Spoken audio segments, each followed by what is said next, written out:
बुलेटिनमध्ये आपलं स्वागत। सुरुवात करूयात एका महत्त्वाच्या बातमीनं। भिवंडीमध्ये 6 ते 7 इमारतींना मोठी आग लागली आहे।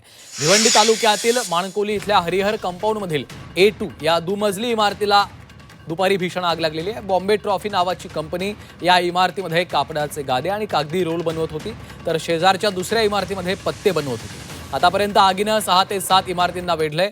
आग इतकी भीषण होती की दोन्ही ठिकाणी साठवलेले सर्व सामान राख झालेला आहे। भिवंडीमध्ये 6 ते 7 इमारतींना मोठी आग लागलेली आहे।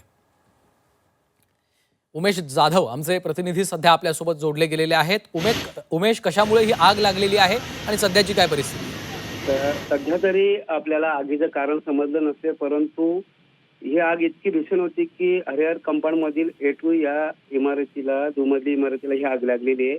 आणि ह्या इमारतीमध्ये बॉम्बे ट्रॉफी नावाची कंपनी आहे आणि त्या कंपनीच्या इमारतीमध्ये, त्या कंपनीमध्ये कापडाचे गादे आणि कागद रोल बनवण्याचं काम चालत होते आणि त्याच्या शेजारी दुसरी एक इमारत असून त्या इमारतीमध्येही पत्ते बनवण्याचं काम चालत होते आणि अचानक ह्या इमारतीमध्ये आग लागण्याची घटना घडली, परंतु आगीचे कारण अद्याप समजलं नसते। तरी पण ही आग इतकी भीषण होती की याच्यामध्ये मोठ्या प्रमाणात लाखोचे नुकसान झाल्याचं घटना समोर आलेली आहे आणि अग्निशमन दल भिवंडी यांनी या ठिकाणी तात्काळ घटनास्थळी धाव घेत आग नियंत्रण आणण्यासाठी प्रयत्न केलेत आणि काही प्रमाणात या ठिकाणी आगीवर नियंत्रण मिळवलं आहे आणि अजूनही शर्थीचे प्रयत्न सुरू आहेत। परंतु आग कशामुळे लागली याचं कारण अद्यापही समजू शकलं नसल्याने, परंतु ह्या घटनेमध्ये मोठ्या प्रमाणात आणि लाखोचे नुकसान झाल्याची बाब समोर आली आहे। निश्चितच धन्यवाद उमेश या सविस्तर माहितीसाठी।